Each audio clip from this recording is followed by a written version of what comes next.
Most beginners quit Python because of confusing errors. But what if I told you handling errors is actually simple? In this video, we learn error and exceptions handling step by step, starting from the basics and moving to pro-level tricks. With a real example, you can try right away.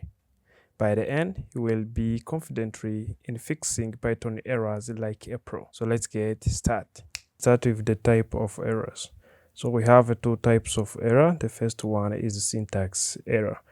This syntax error, this is error we made when we are writing the program, the grammatical error. So like when you forget to put the close parentheses on any function like this, or can you forget a colon. Another error is exceptions error. So exception error happen when you are running your program. So exceptions error have also two types. The first type is runtime error. This error happens when you take a number and you divide with 0. So we have also another type of error,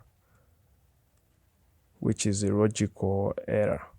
So this logical error happens when you make a mistake when you are typing your logics. Instead of less than, you write greater than. Instead of greater than, you write less than, vice versa. So like when you write h is less than 0 and h does not be negative.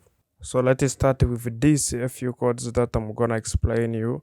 So instead of letting your program crash, you can catch exceptions and give a friendly messages.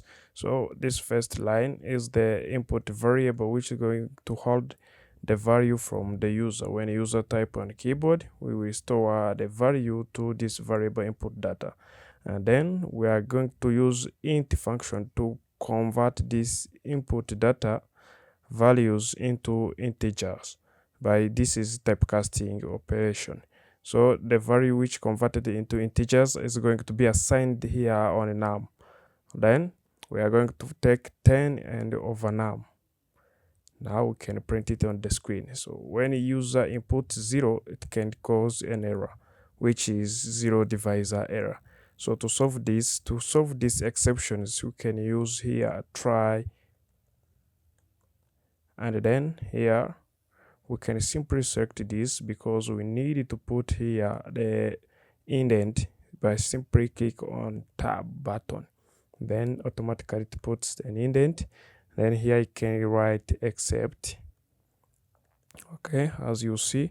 Then after typing except, I can write zero divisor. When I write z, automatically editor proposes me the options. And then if I want to choose this option, I click on tab button. And then I put the colon. Here I can give the message to user like say no zero division. So other thing can happen like when we're doing a calculator, so you cannot take the value and you divide it by with 0. You see, now we solve this error and we give the message no zero division, okay, or cannot be divided by 0. In other case, the user can input the character instead of the number. So to capture this error, we simply also write the except, and then we write value. When I write v, the editor proposes me the word, and then I'm going to catch value error. When it is not a value, I'm going to give you the message which is telling the user to input a number. Please enter n. So when I try to run this code, I simply come here and I click on run Python file. Now you see it requests me to input the value. Now I can enter the 0 and then I press enter. That gives the message no zero division, which was written here. So also can learn this Python script again by simply write the name then .py. When we run, so it runs again, and then let me write like h, and when I run, please enter the number. Now I capture the error by using exceptions. So when I tried to run this Python file again, I simply write Python keyword and then I write the name of my program and I press enter. It starts, and then it requests me to enter the number. Okay, when I input like 2, so it's going to take a 10 and divide it by this 2, because 2 is going to be stored in this variable num. Let's see the answer by simply press enter. Then 10 over 2 is equal to 5. So now, by the way, this is how calculator are being work. So instead of writing this for statement, we can do it in simply 2 statements. So how we can do it? We by simply put here the parentheses and right here. Then I put the colon. Then I write the second value, which is value error. Then I'm going to keep this as E. I'm going to capture all of this error as E. You can specify any error you want. This is multiple exceptions. Okay. Then right now, after capturing this error, I can simply press enter, and then I can pass my message like write print. And right now here, I can write E as my captured error.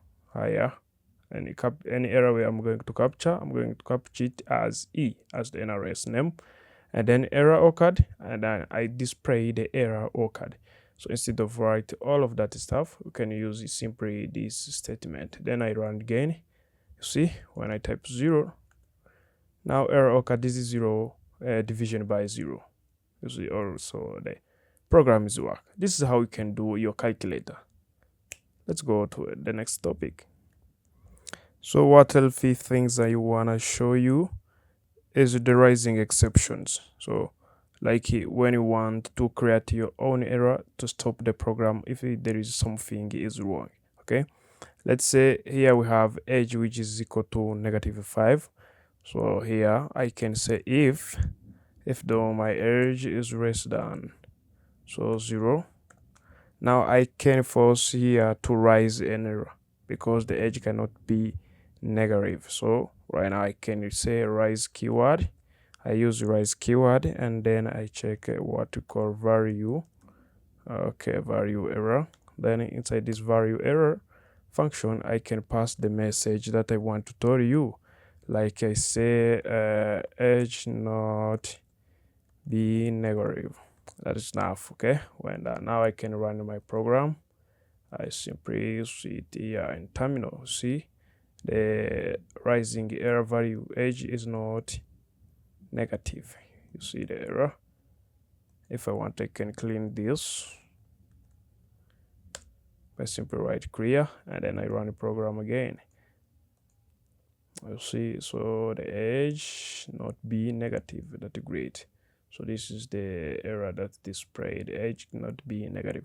Okay, to reduce the time, I pasted these 3 lines here.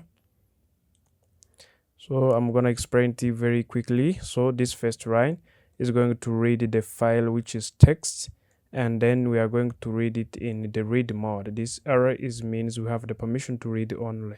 So then we are going to assign this text file content to F. Then I can print this file by simply write this f.read method. So to print this variable content on the screen, I'm gonna use the print statement. So here I have a text file which is called the text.txt as extension. Okay, this contains the date and the print file, that line. Okay, that is great. Let's back to our program. Then I'm going to write here, instead of text, I'm going to write text 1, 2, 3. You see, so but this text 1, 2, 3 does not exist. So what can happen as you are a programmer? To simply solve this or handling this exception, we write try block, and then under try block, because this is block, we are going to remove the indent here by simply press tab button. Then here I'm going to use except, because we are familiar with multiple exceptions. So I'm going to put these parentheses. So inside the parentheses, I'm going to specify some of the exceptions that can happen, like a file not found. So by simply write F, so I write file not found. So you see, I'm proposed to choose this. I'm going to put the comma, okay, here. Then simply I'm going to specify another one, which is permission. Okay, Then I simply press tab, and then I can take another exceptions. Any exceptions we can find here, exceptions we can find right now. So I'm going to capture all of these exceptions as E, okay, which is almost used by developers. Then here I can print the message to show the users an error. So by simply use f string to format our output, I can say occurred error. Then I put this curly brace and I write E as a rater I use to capture error. You can use any rater you want or any variable you want. So now I can run the program. You see, now tell me no such file or directory are found, text 1, 2, 3. So which means there is no file exist which is called this. Instead of program crash, you can solve this error instead by showing the user a message, no file found. Okay, but when I correct here and I write text, because we have the text file in our directory, I can run this program again. Then you see the output is displayed and there is no error. So if I want, I can put another block which is called finary. The finary block is going to help me to close our file. So by simply write F and then I put the dot, I'm gonna call the function which is called close.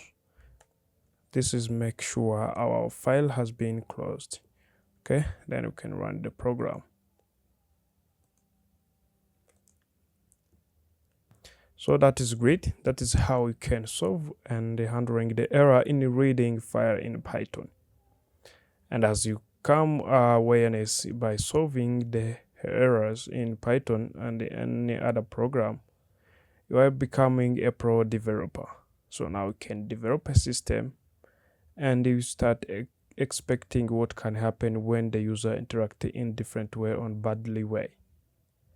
So just watch this video if you don't know what about the output formats, or you need to be a pro in the output.